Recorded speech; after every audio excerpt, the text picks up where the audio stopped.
Hello, one and all. Once again, yeah, I did have to restart my stream because I had to restart the game, so it did cut my stream. But we're all good now. We should be all good to go once again. Myself and Verstappen still here. I don't think you need a formal introduction now, but he is still here with us. And yeah, we should get the race going fairly soon. So 17 in the lobby. We do have a field of 18 for the night, I know, so we can get that last guy in, and eventually we can get things going. So Carmentalist will, as we do get a ratings driver in, so that's good. Get everyone selected in their cars, and then Carmentalist will frantically work out a grid. I don't know if he has anything to go off with the grid. Yes. He can just look at the screen. Yeah, he does. Yeah, excellent. Okay, so he can get that set up, doing a great job as the host of the lobby and the league organizer. So hopefully we can get things underway as soon as we can, heading in towards the Chinese Grand Prix at the 13th round of the season. So eventually we'll get that going. But I guess first off, we can talk about qualifying. And, well, where do we start? But from that mega lap from Larkin. He had a great slipstream from timing, but otherwise he just pulled out a masterclass. And if he's got that sort of pace in hand, my oh my, the rest of the field is in for a long night tonight. Oh, definitely. But I think guys like Slash and Simon have shown impressive laps as well. And I don't think they're just easily going to get drops from Larkin unless they start fighting a lot. I don't see that happening. It's not very easy to drop someone here as well with that long DRS straight, the backside, and then also just the normal pit straights. It's just very hard to drop someone at all.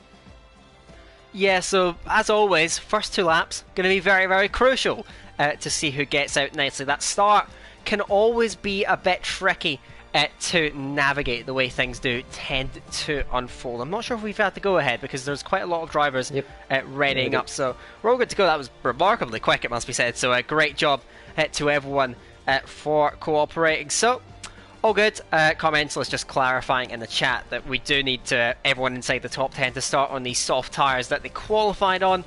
So that should be all good. They do get, of course, more of an advantage by having, well, not having the qualifying laps on them, because obviously a fresh lobby, they're going to start on fresh tyres. So the way that is, how much of an advantage does that give to the guys inside the top 10 when on a track where softs tend to have extremely high deck here? I think it'll give a slight advantage, but I don't think it's going to change that much. So tires will still be overheating, which is definitely an issue around here. And obviously the deck is still going to be high. That one lap about tire wear is not going to change that much. So we might see a slightly later range of pit stops. We'll have to see. I think the first pit stop from the softs we should expect around. It's difficult because you can do soft hard, you can do soft medium here if you're starting inside the top 10. And depending on what your tire pressures are as well, it is really a variation of strategy which we could see and which could make the race very exciting. But of course that soft medium strategy does become a lot more viable now, just because of the nature of not having those laps in the tires. So that could be that strategic element. We'll see. We do get ourselves almost ready to go. We have everyone in again. Everyone's cooperated brilliantly to get this back on the way so quickly. So eventually we can get things going. It is that Larkin and Slash front row. Larkin again put 3 tenths on the field in qualifying, but it's all about that start. We've seen a few times the guys at the front, they'll put everything in to trying to establish that gap later on, and it is one of those tracks where if you just get caught side by side, there's a pinch point on the inside of that apex of turn 1. Slash can get off the line brilliantly, but if he doesn't, and he gets under pressure from the likes of Timon, that could be Larkin's opportunity to escape early. Yeah, definitely. As you mentioned, that pinch point, the one on the inside of turn 1 can be very dangerous. That curve is not really that nice to the car either.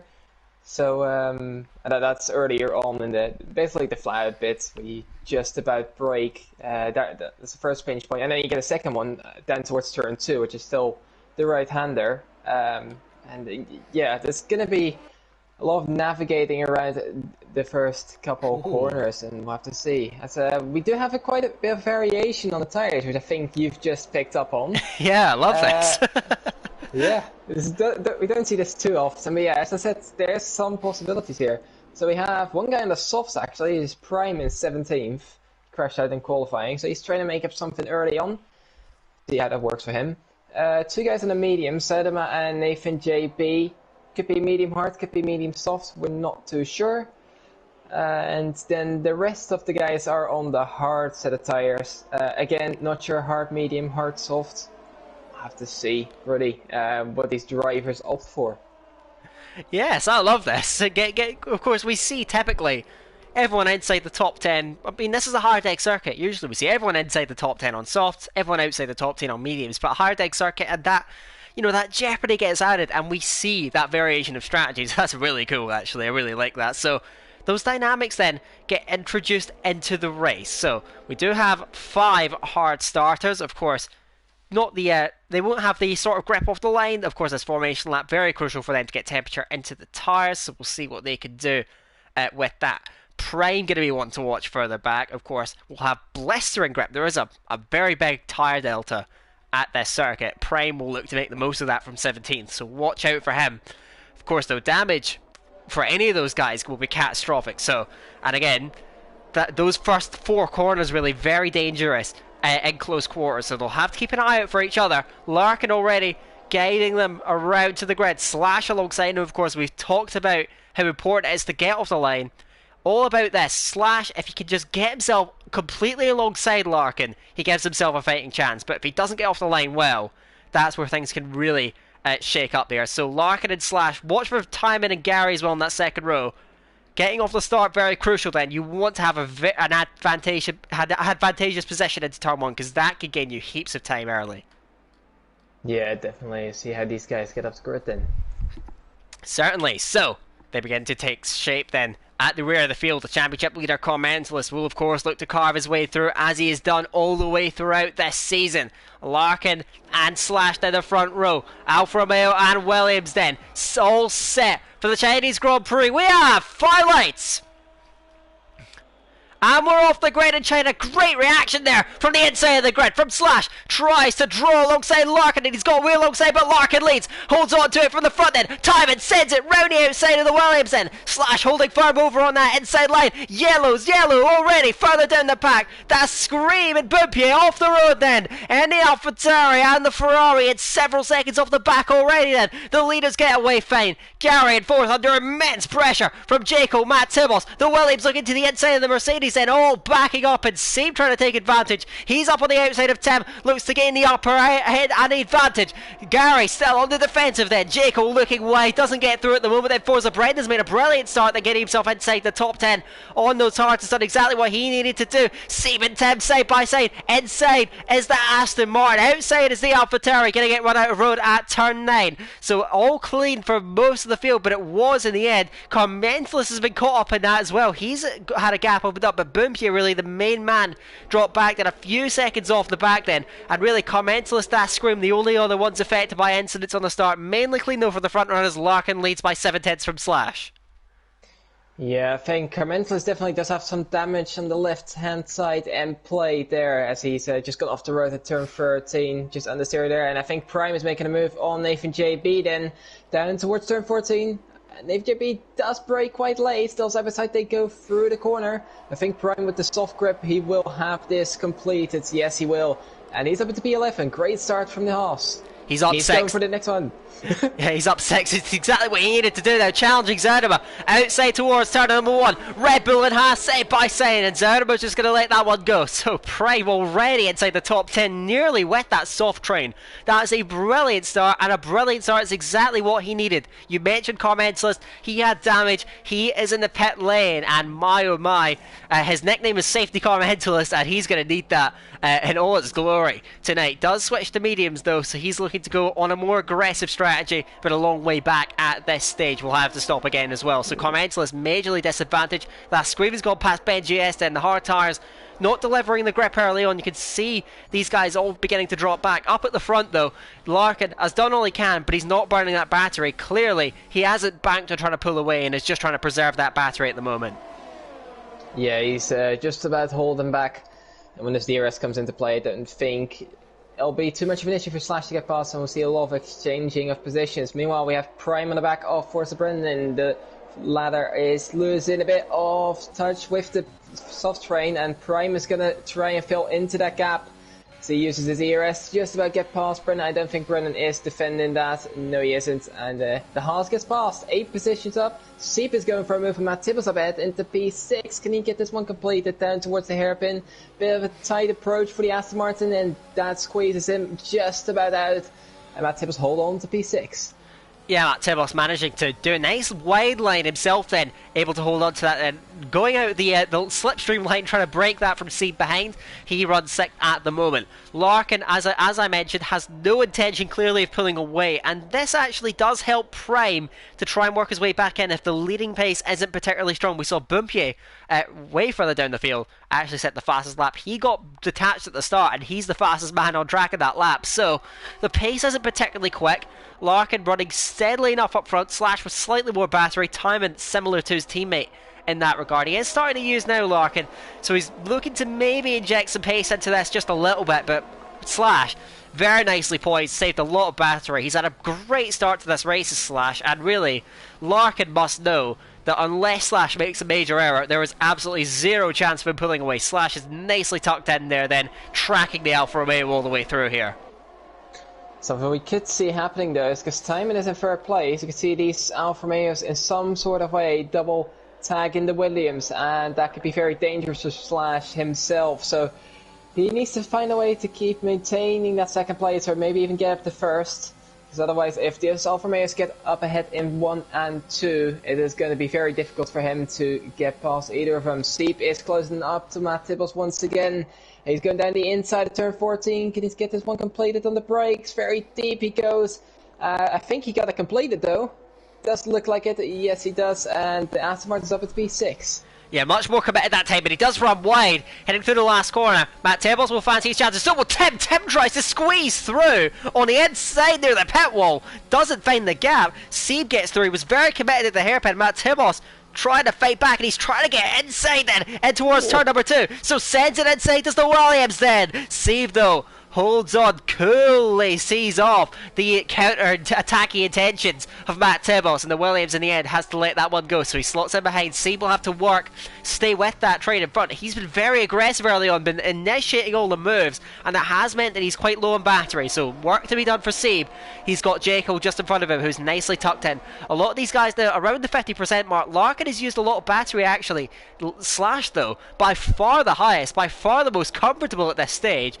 Being second in the train does have a lot of benefits, and we're seeing that now. Slash looking very strong on race pace. Timing has quite a bit. Is he going to try and push Slash into forcing him into a move he doesn't want to make? We will see. But timing at the moment, I don't think is really close enough to make that impression. Slash, you have to say, has made a brilliant start here. He's still tracking Larkin, but he's in full control of that second spot in the train. Timing though, can he deploy that battery, try and put some pressure on that Williams and spur him into attacking his teammate? We'll see. Tim though behind, making a move on Matt Tibbles, and that's an easy breeze through. He's the P7 on the road. Yeah, he was the one I was keeping an eye on. He has a lot of ERS as well. As he goes fairly deep in turn 14, does that provide an opportunity for Matt Tibbles again? Don't think so, because Tim does get the better exit, and Forza Brennan is dropping down the grid, and I think Larkin is into the pits on lap number 4 already. That's very early, and we'll see probably a set of hearts being fitted on for the Alfa Romeo. Yeah, certainly a hard strategy, no doubt about that then. That scream further back has come in as well. So Slash now leads the way, and he's got a bit of battery to use. Yes, it is going to be hard tyres. So what is going to be the reaction from the rest of the guys in this train? Are they going to shadow, or are they going to try and do something different? We will see. Larkin emerges from the pit lane, nice clean air. The train runs down towards Prime. It's all those soft runners that have managed to establish themselves after the pickup of pace up at the front of the train.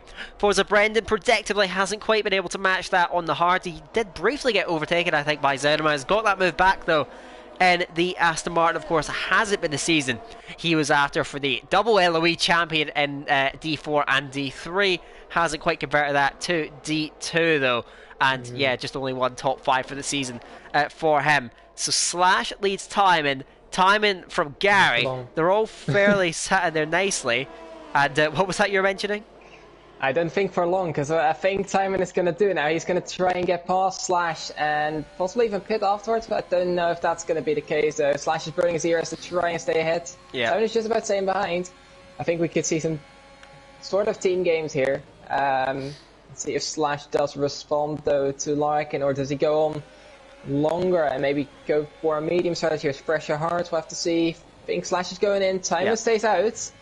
He runs a bit wide, does the Alfa Romeo, but yeah, Slash and Gary's followed him in as well. So I think we'll be seeing hard tires for these guys, to be honest. Yeah, I think that was a good move from Slash, because Timon was making him burn his battery, and he may have got past on the next lap as well. We'll see if Larkin has managed to establish himself out in front. Gary mediums, that's very bold. We'll see if he can make those last. Slash goes for hards, the safer strategy. And is he being held, or is that just a glitch? No, it is just a glitch. He emerges. Larkin coming down the main straight. As Slash managed to get the jump on it, they're side by side now, heading through turn number 1. So Slash a brilliant end lap, and as he got in front of Larkin, he has. So the hard's not getting up to temperature, maybe. Larkin not getting him in the window. Slash, we saw him burn that battery, and my oh my, is he paid off. He's got a lap fresher tyres now. He leads it. That'll be a shock to Larkin. He is, though, comfortably within range. Gary, though, one to watch there on those mediums. He's got to get a move on now, though. We'll see if he can make those last. Meanwhile, if you look at the front, the gaps are really spreading out here, and I think that's because Timon is pushing his laps. I think he's going to respond. Let's see which tire he's going to go on to. Be very curious to see, but he's got 9 tenths to J. Cole here almost. And the Mercedes is going to try to have to catch up, and I think we'll see a lot of these guys pitting in because they cannot follow that easily. The only one that has a decent amount of ERS is Tim at the moment with 55%. I think we see Alfa Romeo coming in, and we have to look back as well. I don't think Larkin is close enough for a move, but Gary could be looking for one fairly soon on those mediums. He wants to take advantage of the better tyre grip then. Let's see, yeah, Timon is in, Jacobs followed in, Seep and Tim have stayed out, Prime stayed out, and Matt Tibbs is in. So half of these guys are coming in now, and it'll be interesting. Are we going to see a lot of mediums? Jacobs mediums. Oh. I think we could see Timon onto mediums, yep. And I think Matt Tibbs should go onto mediums in as well, surely. Well, the Williams the fact that it is going to be those white wall tyres. Timon coming down the end of the pit lane now. We'll see where he emerges. Filters out into this. Gary's going to be the crucial one. Gary's in front of Timon. So that undercut from Gary has worked, at least in the short term. That Scream is out the session. And I can't see where his car's gone off. Yeah, I'm not exactly sure what's happened there. Jekyll is up behind Timon, so this now is a very interesting strategic game. Those two guys, the early leaders, the guys that seemingly had the best early pace, they've went for the hards, the safer strategy, the more aggressive strategy by the guys behind. Gary behind hasn't got the ERS to maybe mount that much of a challenge, although he does have the grip. Timon has much more battery and a lot fresher tyres. He's got a much better position, you'd say. The question is, though, those mediums can stay very good for a long time, but how quickly can they make those work? Gary's assault on Larkin going to be a major talking point in this mid phase of the race. Yeah, definitely as well, because Larkin will probably try and help his teammate out here. I'm not sure that this is going to go down, because Gary obviously is going to be under pressure, but he's also going to have to pressure and get past. I think these mediums will be better till around the midpoint of the race, where they'll stay equal towards lap 20, where then the hards will become better. CP is staying out. Tim and Prime are in. Larkin does not want to go past Slash just yet, and that means these guys are concertining up into the hairpin. Gary's now going to be very eager to get a move done here now towards turn 1. I don't know if he will be able to, as he runs quite wide for the last corner. Larkin gets a fairly decent exit. Gary's burning all the ERS that he already doesn't again have. Fairly typical to see, and these guys are going on to hards, by the way. Yeah. Very interesting. Oh, Gary finds a gap inside of Larkin then. Bit of wheel banging between them. Gary needs this to get this done early. Larkin absolutely sends it back on him. More contact between them, and the door is now open for QRT Timon then. Second in the championship, draws alongside Gary. Wheel to wheel towards turn number 6. Who's going to be braver? Timon very late on the brakes, but too late on the brakes. One's wide, stays in front of Jaco, and tries to fight back again towards 7, won't find a way through there. So Larkin very feisty on Gary, although Gary sent one on him at turn 2 as well. So very hard fought between those two. Timon nearly getting through, just a bit too ambitious then on the entry, so he has to yield that one. Gary P11 then on the track. But Gary is doing exactly what he needs to do, try and pressure Larkin into pushing forward. But ultimately he's burning that battery, and now it's looking more like Timon has a much better chance of overtaking the Alfa Romeo, the Red Bull in front of him than Gary getting through the other Alfa Romeo in front. Timon can bide his time, but really, Gary now, with the low battery he has, he's almost a liability to those medium runners behind that have much more battery to use. Yeah, both Timon and Jake on around 50% heading up towards this hairpin. And we see this quite often from Gary. He just doesn't seem to care that much about his battery and burns it all quite early on. Gets a bit too eager, and now he is viable to lose in some positions, although he does get a better exit. But again, he doesn't have the battery to attack. Larkin has enough battery to just about defend there, although he's quite low as well at the moment, around 20%. Gary is looking for a move through, but it is going to be very difficult to do that here on the outside. He's looking for it, he puts his nose in there, there's not a gap there. He's trying it everywhere. He's getting very eager, and it gets a bit of oversteer. And now Timon has a chance down towards turn 5 and 6. Is he going to be able to make this one work? He's going to look for it down the outside. No gap left there. Sitting in the middle of the road is the Red Bull. Switch back though from the Alfa Romeo. Can he get this one done? ERS is on. And can he get this one done around the outside? It'll be very impressive to see. Still side by side from both of them. Gary just about stays ahead, and Timon has to yield. Yeah, you can sense the impatience for both of these guys, though. Gary, that was bordering on a reckless move into turn 3. It was never going to work on Larkin. He was maybe banking on the space being left. Larkin, though, not complying. Gary has slightly more battery, but you'd expect him to burn it on the straight. Slash is loving this, and is actually saving battery at the front of the train. His race pace looks so strong, Slash, for a man that we usually see dominating in qualifying then. Timon still has a good amount of battery to use. Gary is conceded with the fact he's not going to have that ERS, and he's still just burning it off.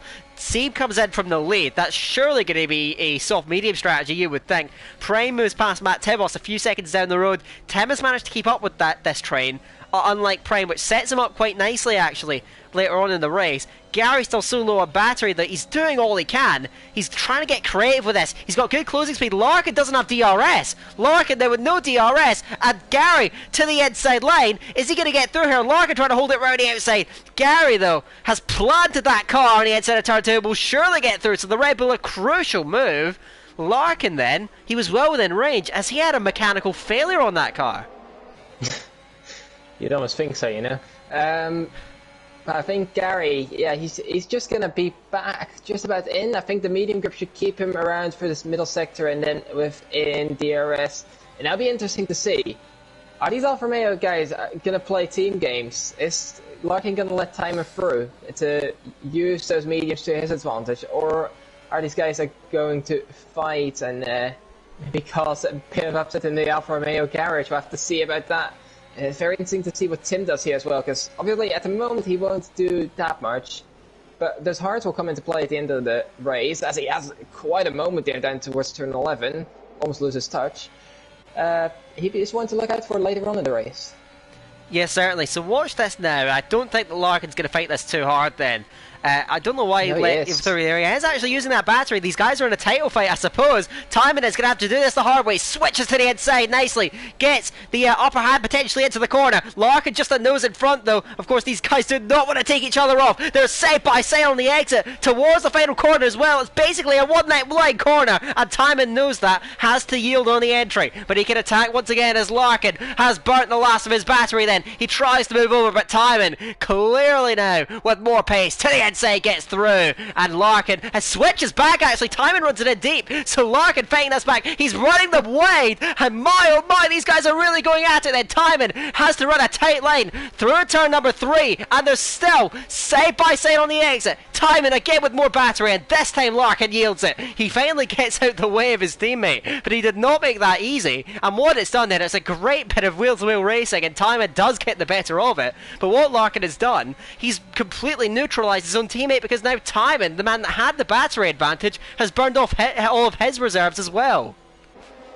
It's very interesting to see them not really care about one another, and I think Jacob behind must have been so confused at that point. I think to note as well, Seif is obviously pitted onto mediums. He was fairly late. I think lap 9 he pitted. He is definitely one to look out for. If he can catch up to this train, he won't have as much of a drop-off as the likes of Gary, Timon and Jacob. Who knows? He could be one up for the fight for the podium as well. It's really going to be a good race as Primus spun out of turn 13. He's into the wall, I think. Must have some damage. Unfortunate to see from him. Meanwhile, Gary's going for the move on Slash down towards turn 14 on the inside. Run Slash out wide. Quite harshly, but Gary does get through. Larkin and Jake are going out as well. Larkin just about staying ahead of the Mercedes, but the Mercedes will try and get through. Makes a lot of mistake on the apex of turn number 16. Doesn't get through as they go side by side once again. Gary defending the inside. Just about holds on there. And then Jekyll has to stick in behind as well. It's a very entertaining battle, to say the least. Oh, and there's contact between the two Alfa Romeos heading through turn number 3. As, Gary now. Slash looking at Gary. Gary did get through then. A feisty move, but I think we're past the point of the mediums having a substantial advantage. And I can't see Gary needed really to pull away with those mediums while he could. And to be honest, I don't really see him establishing that gap from Slash at this stage. Yeah, I don't see him really doing that, and Slash obviously still has the ERS advantage. I don't think he's going to be throwing around too much with that. And all these guys in behind, they don't have any sort of ERS. Jekyll's of 30%, the Alfa Romeos are about 20. Tim is about 60, but he's far back, so he can't really do much at the moment. And look at Seep closing into this. Last time I checked about a lap ago, it was about 3 seconds. Now it's 1.7, so he is going to be definitely a factor. As Sadama gets through in Forza Brendan into turn 14. We haven't mentioned the alt-strat runners in a while, Zadama finally does get back through on Forza Brendan then. Gary staying in front of Slash. Jaco is looking at Larkin again. Let a bit of contact with the rear wheel of the Alfa Romeo. So these guys are beginning to get a bit bunched up then as the pace at the front of the train isn't too strong. Funky checking comes in on the hards. That's very early. So not really, but B for mediums then. So there's that hard medium strategy that you thought about. Slash coming round here instead of Gary. That's going to be an easy move on the straight. He does get through it. Gary, that's the disadvantage when you burn off all your battery. He's got no real chance of defending that, so he has to yield it, has to let it go. He may try and fight back to Slash, because it seems like Gary is just all-out attack tonight. No real focus on the long game, but it's certainly fun to watch. Slash, though, does get through. I don't think he'll really be able to pull away, but if Gary starts to drop off in pace, Timon starts to drop off in pace, we'll see if that opens things up further back down the field. I'm not sure what we're seeing there, but things continue to bunch up then. And, yeah, Prime dropping back then. So, as it stands, Slash now at the front, Zerno at the front of the full race. Of course, we'll see what these hard runners go for on strategy. The medium runners will extend, or maybe will not extend, of course. We'll see how they are going to play this one, maybe go for hards. But as it stands right now, Zerno leads the race. Slash leads that main train of the net leaders at the moment. They're some way behind any traffic getting in their way. I don't think that's going to have a massive effect. Slash does look to have a good amount of pace there. And Gary now, I think, finally is prioritising, trying to get some of that battery back. I think he almost has to. He almost has no choice to keep on pushing. And yeah, Seep still has 60% of the ERS. He is close to this train. I think he's going to be on it on the next lap. That'll be a fun one to watch as well. And I think, looking at the front of the pack, as Ben JS now comes in, that'll be for me as well. He'll be following Funky Chicken on his strategy, I reckon. As Timon gets a penalty. Why did he get that? They exit the final corner. Yeah. I know that can give some good double warning, so I put an asterisk to it. It's very inconsistent, that corner. It can give you nothing, 1 or 2 warnings, so that is very interesting. But yeah, be very much hampering the Alfa Romeo for now. It gets a bit of overstay on the exit there. I think Saddam at the front of the race, he'll be going towards the end. Well, he'll be going onto softs at the end, I reckon. That is pretty much set in stone, as I think that's Prime once again losing it. He is not enjoying his time. It's the third time I've seen him round in the last 5 laps or so.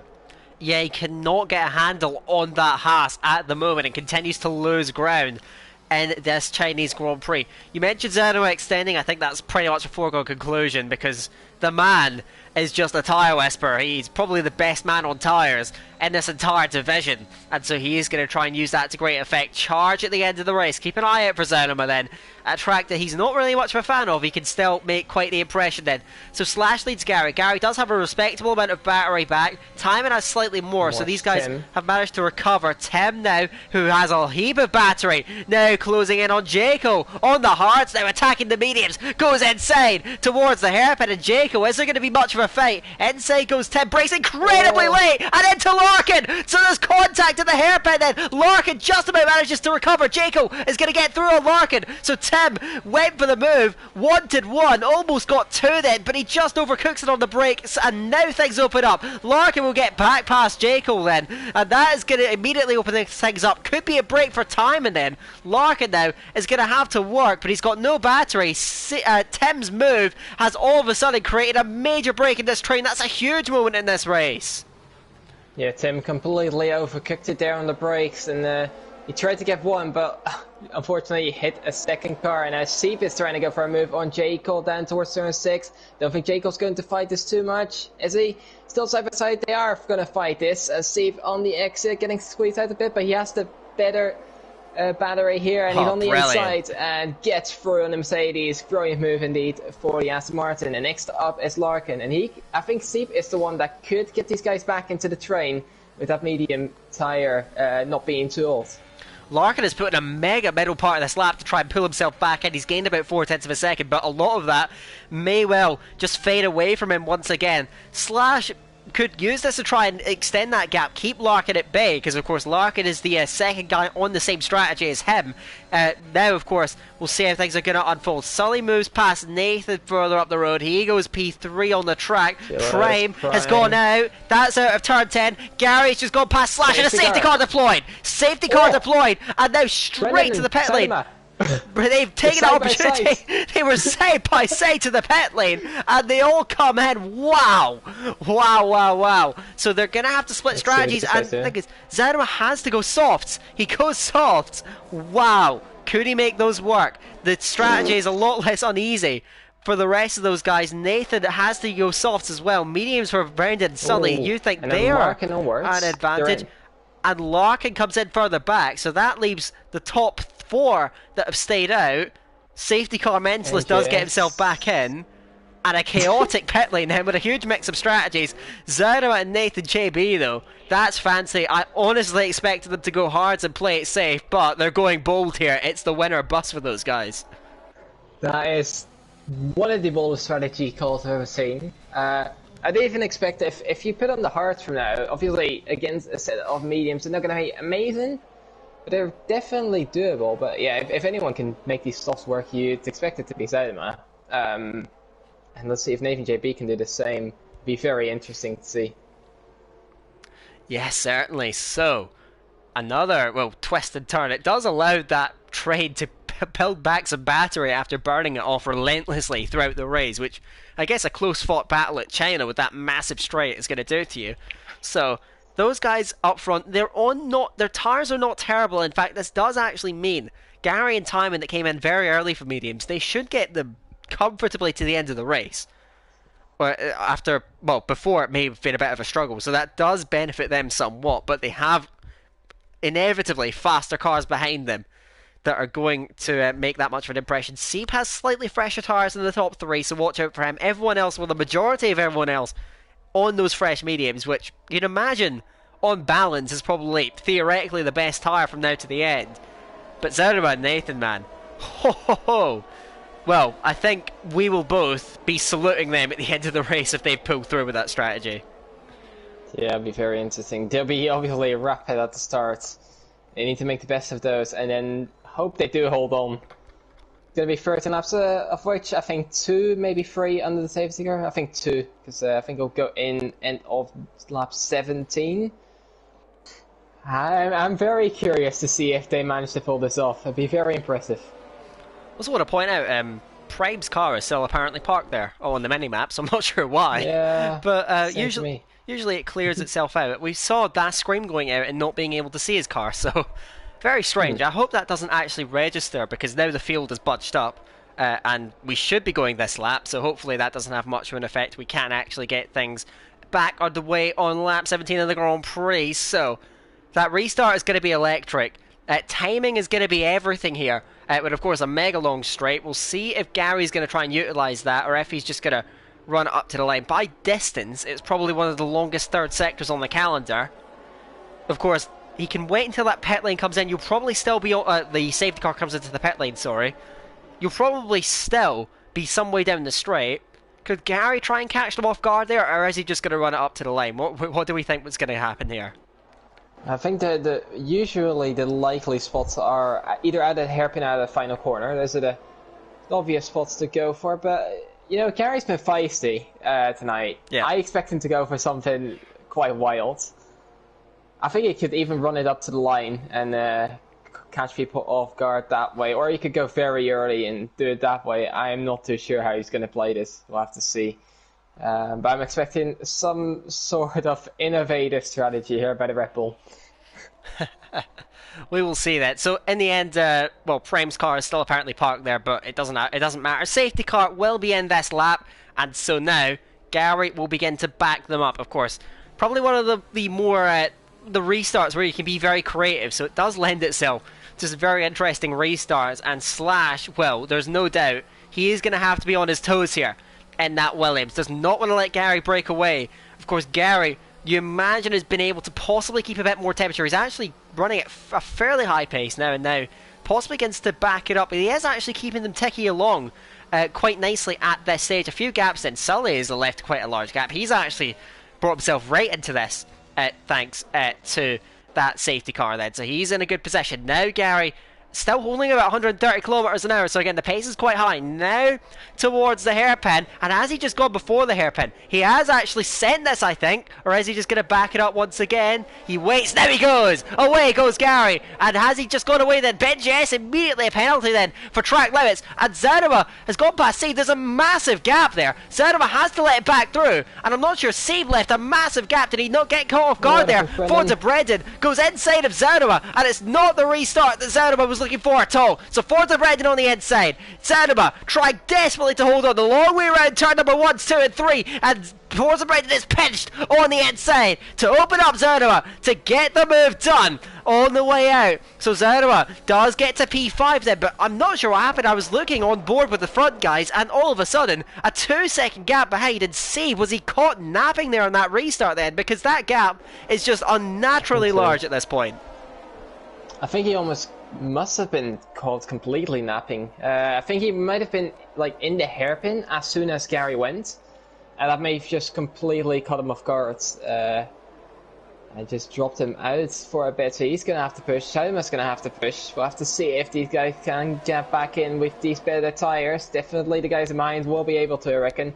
Gary's going to get a gap compared to Slash. Obviously he's burning some sort of ERS already, 73%, 10%.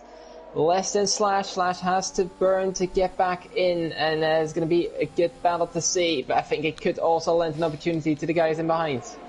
Yeah, of the front guys as well, keeping an eye out for time, and he has managed to keep a bit more battery in reserve than those top two that have been burning quite a lot. Late move there from Nathan JB. He's gone on the inside, and there's contact with Sully. So the McLaren tries to get through on the Ferraris. They run side by side towards the final corner, and in the end Sully just has to let that one go. So Nathan JB now on the move, trying to get the most of his soft tyres at this stage. Zanima heavy on that overtake button. He's not near enough to see, but as the gap going to open up through turn number 1, Seeb runs wide, but so does Zanima. Zanima trying to get underneath, can't quite manage it though. So Zanima still in behind. Seeb has got good pace though. He's got slightly fresher tyres, and in the end that 2-second gap has already been halved.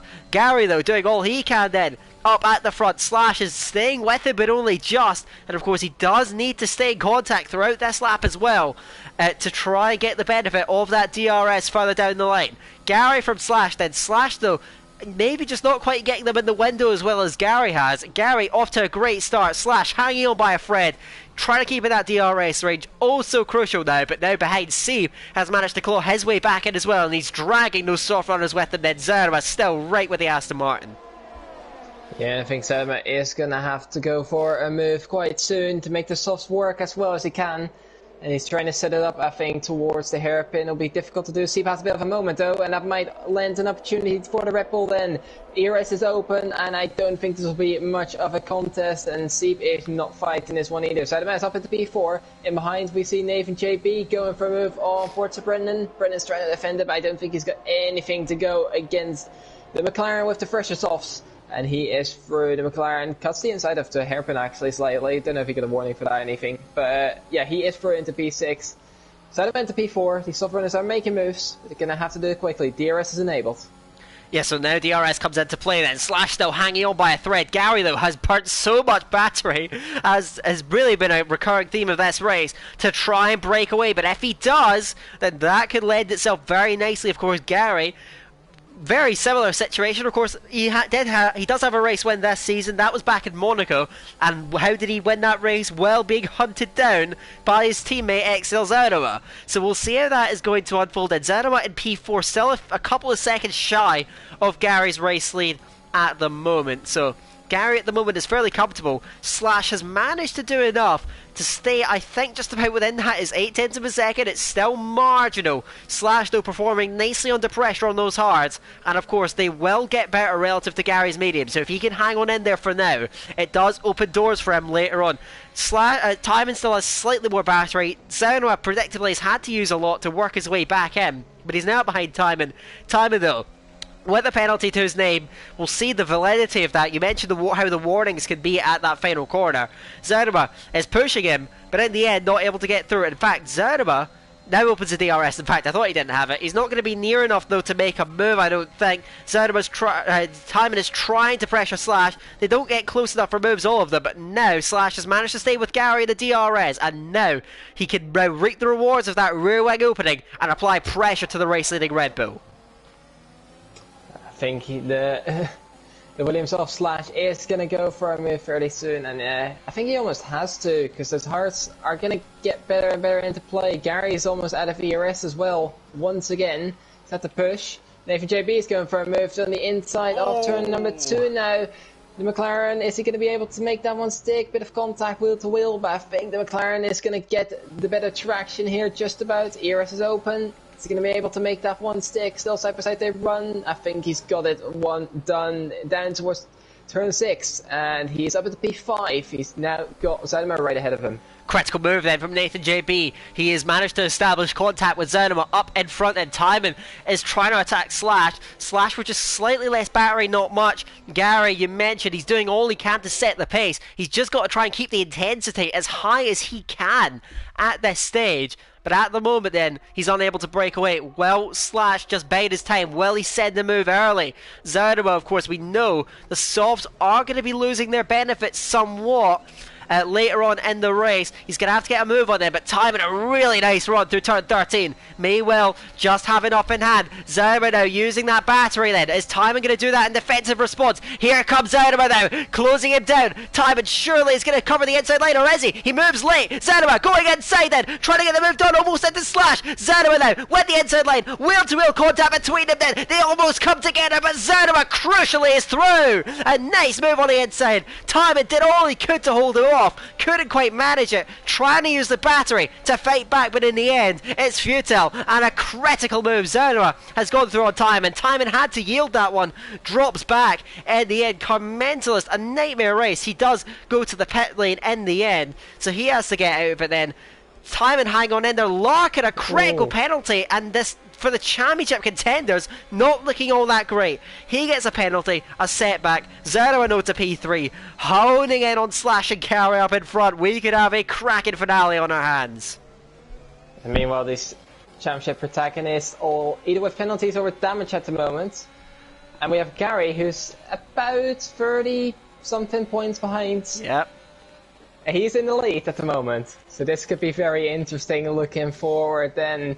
He is just about leading, but how long is those mediums and how well are they going to hold on compared to the hard soft Slash and the soft Zanoma?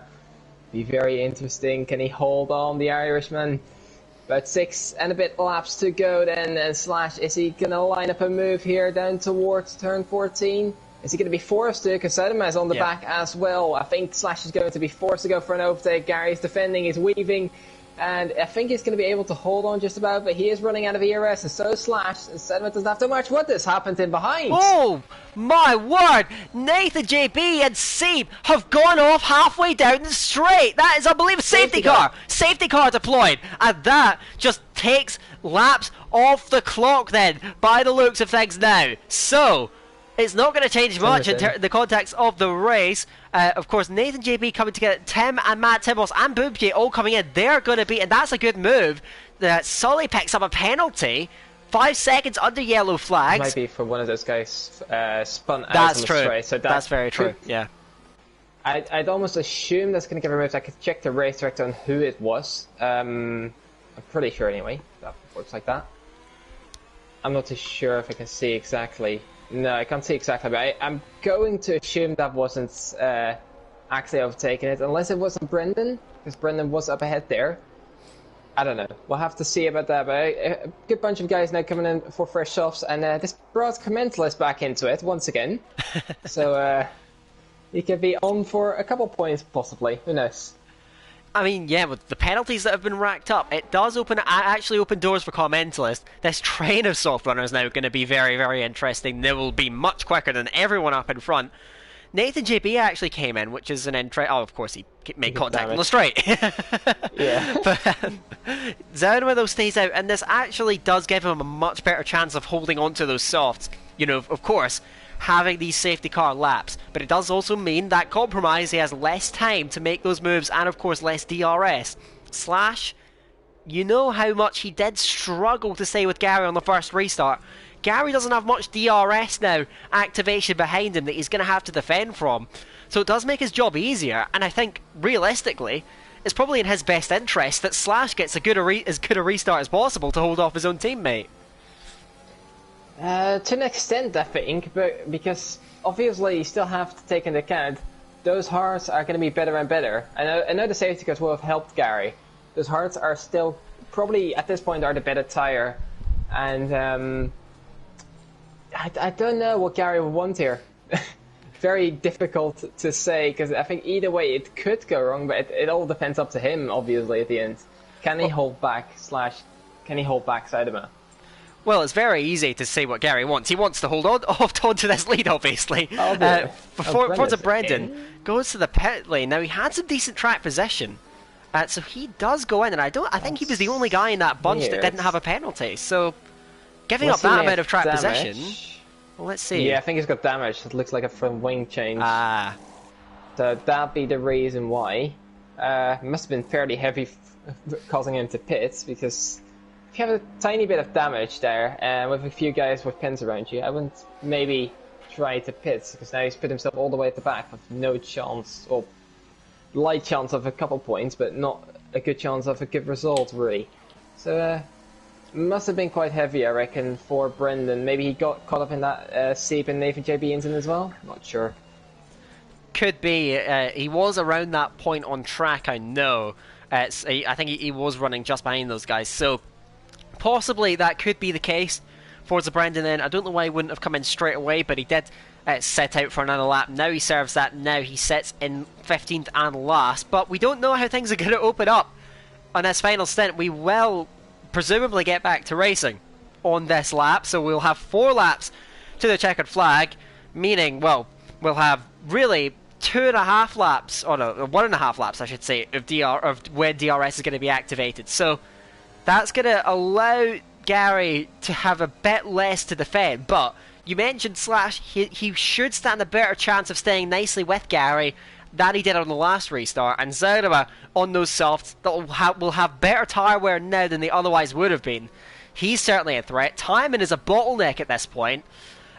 With his penalty, he does have the guys behind him, thankfully for him, besides Sully, who could get that removed with penalties as well. But he could lose a lot of places at this stage. Now, though, Gary backing him up then. We'll see where he goes. Is he going to do the same trick then? Slash, you'd imagine, is going to be more wary of where Gary is going to put his foot down. Yeah, I think Gary could go for the same spot, but I don't know if that's the best plan, knowing that Slash is at him and maybe able to capitalise on that now. Not too sure. He is refraining from going. Slash leaves a bit of a gap now. Is he going out of the hairpin? Is that the plan? I don't think it is, because he is slowing down quite a bit. No, he has gone. Oh, he has gone. Start. He's done the same thing once again, and Slash has been caught a little bit of napping, and I think Zaunama's now to the back of Slash. He's going to go for a move down towards P2. 4 laps to go. And can the Red Bull get past Slash now? And I think he can down the inside of turn 1, and he gets the move completed. Slash running out wide, and he's going to have to watch out for timing in behind. Meanwhile, Tim is getting past Jekyll here for P8. Still side by side, actually they are, but I think Tim is through just about. he could be one to look out for. Fresh softs, you know, could be difficult. Slash has made a mistake because timing is now passed, and Sully's looking past as well on the outside of turn 6, and that looked very weird actually. I have to say, a bit of contact, free white. Oh my word! As well. Not too sure what's going on. Slash's contact looked very, very weird there into turn 6 into hairpin. As Jacobs lost another spot to Matt Tibbs as well, so he is going to drop down the field. He only has soft runners in behind. Meanwhile, we have the 2 Red Bulls still at the front of the race. Now these guys are going to fight. We've seen almost a exact repeat as Zuidema hits the back of Gary actually. Goes way too deep and he hits the back of him and he has to tuck in behind. I don't think he got any damage from that, but that is very dangerous. It leaves now Timon up for a move on Zuidema. He is running his ERS. Be very interesting to see. Zuidema needs to definitely defend against this. I don't think Timon is going to get past with his penalty at the moment, and Zuidema is just about defending. No, Timon goes for it, launches it down the inside. Late move for the Alfa Romeo. Is Zuidema going to be able to stick this one through, or is Timon having this gun? As Slash is dropping down the field as well. I'm not too sure what happened there. Zuidema is just about to say ahead, but this is giving Gary a gap, and Sully is now looking for a move on both of these guys. A lot of action going on now. They're almost free wide towards turn 1. Zuidema stays ahead. Sully's looking on the outside still. Is he going to be able to make this one round the outside of turn 1 and 2? Be very difficult for the Ferrari. Timon runs Sully quite deep. I think Sully gets this one done on the exit here, and it does look like that. He's up at P3.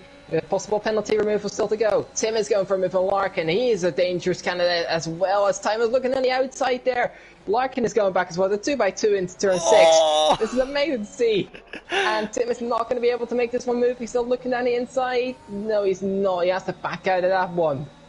My oh my, this restart has been phenomenal. Tim going all the way around the outside of turn number 8. Can he set this one up into turn 9? Not much space given by Larkin. Tim hanging on in there. Inside of turn 10. Forces Larkin a bit wide. Larkin has to get out of it. Brilliant from Tim. They're hard racing from both of them. And it is chaotic here on track. Wow. Still, all together, fading tooth and nail for all the places. Gary on the oldest tyres in the field, trying desperately to hold on at the front. Zuidema now attacking. No DRS at the moment then. And he's got less of a threat from Sully behind, but Sully has good tyres and maybe even better tyres than Zuidema. Tim inside. What a fate through the field this has been. He's so late on the brakes. Gets it stopped and turned in. Yes. Tim is to P4. Unbelievable charge late in the day from him. We've got Matt Tibbles and attacking Larkin. Can't get through. Jaco. Bumpier through the final corner. Make it work side by side. Bumpier trying to keep his front wing alongside. Draws level and possibly through.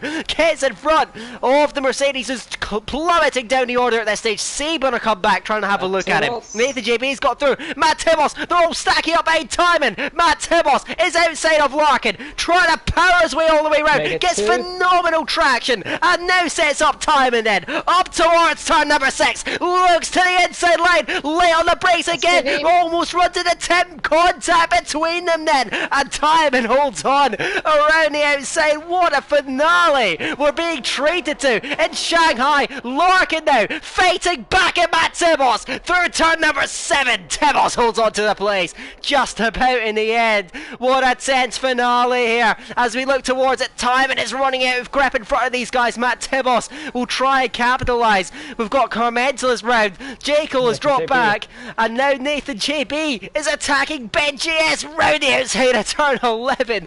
Gets through.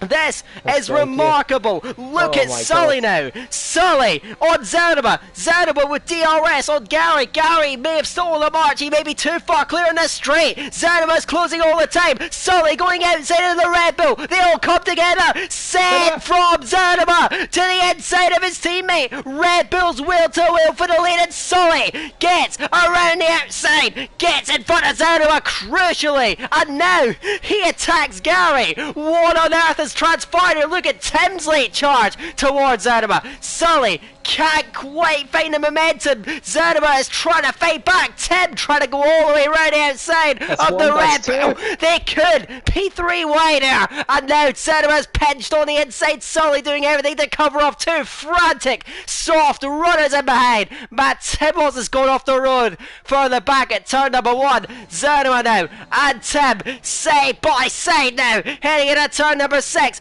Tim all the way around the outside, and Zonema gets into contact, and back he goes to P number 4. So Tim gets through. P2, Sully with Gary now, and now Tim looking around the outside doesn't quite get through. I may well lose my voice at the end of this, because this has been one of the most frantic sequence of events I've ever seen in racing, and it's not over yet.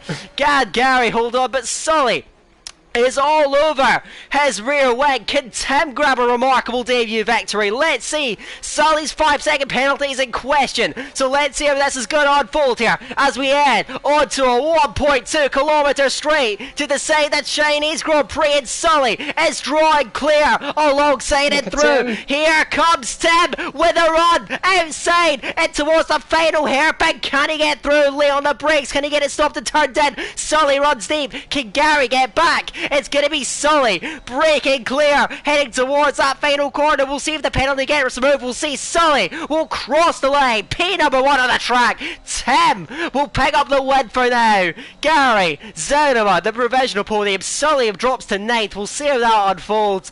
Nathan JB 4th provisionally from Forza Brendan, Boupier, Larkin, Time, and then Sully. We'll see about that. Benji S. Seeb, Matt Tebos, then Jaco. I need to lie down after that. That was one of the most frantic ends to a race I think you will ever see. I cannot comprehend what I've just seen. That was incredible racing for about 4 laps at the end. Amazing to see. And Tim comes out provisionally on top. Not sure about that penalty. I don't think we'll take it into question, but Sully is immediately asking where do I go to get a pin removed, so I have to see about that. I think we'll just go with these results as of right now. But yeah, what an amazing end to that race.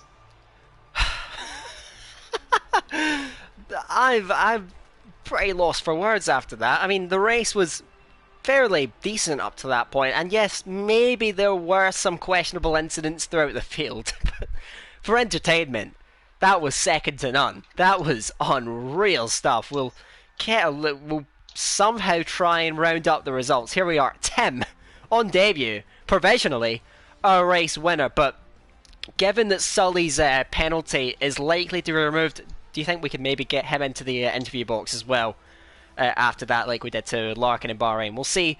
Tim, though, as it stands, as a winner, he just denies Gary. Gary, who led for the vast majority of that race, just denied on the final lap. So destroying for Gary. Zonema at one point looked like he could be the one to win it. In the end, third will most likely become 4th in the end. Still a great drive. And again, we've already run through these results. You see Nathan JB, Forza Brendan, Boompy, Larkin, Timon, then Sully, but of course we can expect Sully to climb up that there, I think, at the end. Then it's Ben JSC, Matt Tables, Jake all the points. Carmenzel's retired late, so did Slash, and then Funky Checkered Prime, and that Scream also didn't see the checkered flag.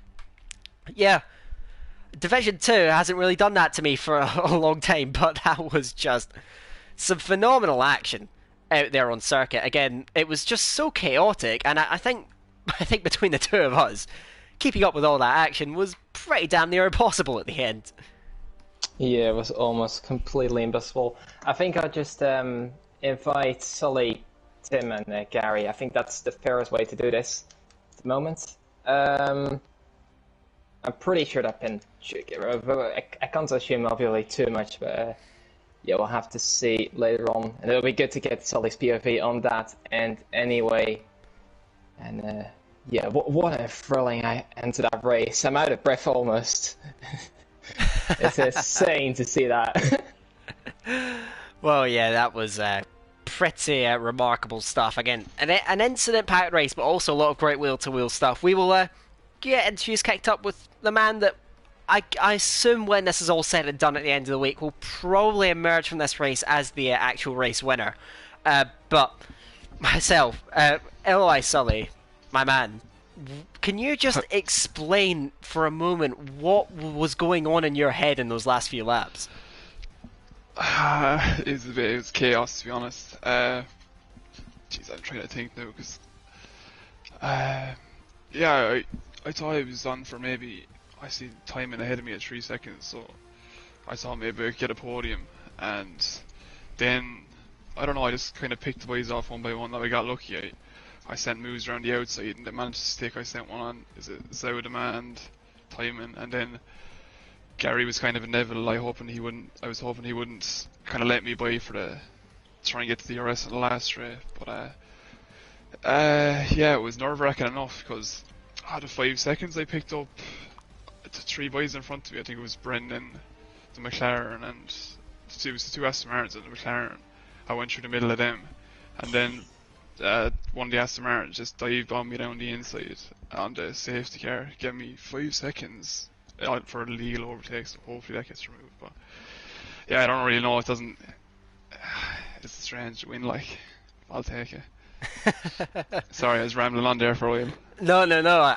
I don't think you could do anything but ramble on after what on earth happened in the last few laps, I guess. Because, I mean, of course, the start of the race, the qualifying didn't exactly all go your way. Of course, trying to eventually make that alternate strategy work. It looked decent for you, but not incredible. Just like, run us through what was going through your mind throughout the entirety of the race, because it seemed at one point as if you were on to finish in pretty much every available position at one point. Yeah, so the first stint was kind of basic enough. Like, I didn't do any practice for the race. I just said I'd give it a go. Like, that's why I went out in the mediums, and then, but sure, there's so much of a delta between the mediums and softs. I ended up 15th or 16th. So I just said, look, I give it a lash and see what happens. And then the safety car worked out well for us, to be fair, because other than that, I don't think we would have come back the net front runners. But no, the way things panned out, I enjoyed it. It was a good race. Like, I don't know what it was like to watch, but yeah, I got lucky. But look, hey, I'll take it all the same. Yeah, certainly. I mean, at the end of the day, yeah, opportunities will always come your way, but you do have to take advantage of those, and you do just that in the end. Of course, we'll see if you get more call-ups later on. I mean, this is your 3rd podium in the last 3 races that you've done. So, I mean, certainly things have been going well for you in what has been a fairly mental sequence. Of course, this race, as I'm finally actually getting myself out of this lobby. I don't know why I've been bugged on the on the results screen for all this time, but looking forward, we've got, again, I've asked you this question I think when you've been here before, but 4 races to go: Hungary, Canada, Brazil, Abu Dhabi. You've been getting call-ups very regularly now. You feeling confident looking at those? Yeah, exactly like same as today. Like, let's give it a lash. Brazil would be probably my best track in the game, up to Netherlands. So not sure about the others, but look, it's just a bit of fun anyway. So yeah, if I get the chance, I'll take it. Of course, and handing over to you, Mr. Kvyat Verstappen. You got any questions for our presumably race winner today? First of all, congratulations, and yeah, I still have to catch my breath. I have to apologize. Did you have what was your initial strategy going into the race? Because obviously you started on the hard tire, but you're just looking to go to mediums and see that way if you catch some positions off guard, or were you trying to extend maybe to the softs? Yeah, I was kind of winging it. I was going to go for the softs and just, I don't know, pump in a few quick laps at the end. I wasn't too sure where I'd end up, but that was the kind of plan. Because there was 4 of us up front in a train, and we weren't really going anywhere. I think Slash was the lead runner, and he was coming back at us. The gap was too small, so yeah, that was the plan. Fair enough.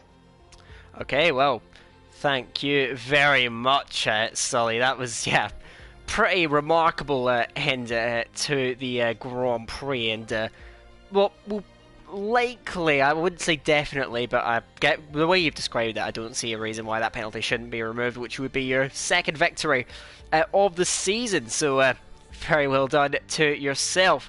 Looking now to the guy who we assume is going to finish in P3 in this race, who led pretty much the majority of the Grand Prix, just denied at the end. Just how are you feeling after that then? Not bad for a wheel and no ABS user. Hey. But no, that race is actually one of the most annoying races I've ever had. I had the same happen to me at Baku last season as well, but this one feels so much worse. Especially at China, especially if I win when the other 3 are doing pretty bad in terms of championship. Oh, this one, it actually hurts so much. That last safety car was, I think I would have won that race if there wasn't if that second safety car hadn't come out, because I think we had. Yeah, I had the gap. I was managing the gap to Slash pretty easily. Now I don't know what would happen towards the end, but yeah, I think without that second safety, maybe I wouldn't, but I think I would have won that race. Well, I guess run us through. I guess those critical laps really after the pit stops, I think, was really where you established yourself, because you got involved in a few wars out there on track. Yeah. I think it's fair to say. Just what were the emotions like? Because it seemed like you were essentially sending moves on people. In the end, it just about paid off. So run us through that point of the race. Well, I've got nothing really to lose this season. Like, in terms of championship, maybe I have an outside chance, but I'm like not racing next week, so that's it. So even with the strategy, it's like, yeah, I'll just go meet him, see what happens. I knew they could make it, but I didn't know how bad they would be towards the end of the race. And yeah, Larkin got his elbows out, which was kind of to be expected. Same with Slash, I think. It was fun, but like you said, that's probably most aggressive. I don't usually be that aggressive. That was quite aggressive from me, more than usual. But it had to be done. I had to make the best use of the tyres I could, and I did. Got the lead. Had pretty nice safety car restarts. Just like to say that because everyone likes to say how bad my restarts are, or safety cars, but they were quite good. Yeah, just wasn't meant to be. It's really annoying because I felt like that was that was nearly a perfect race for me.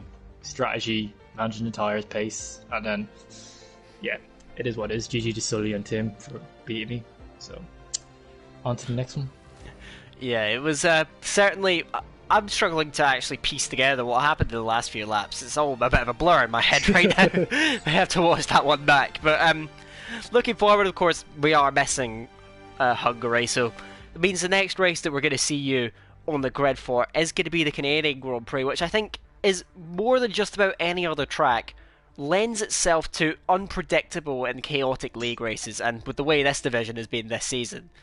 I suppose just run us through, is there anything that you can really expect from that track?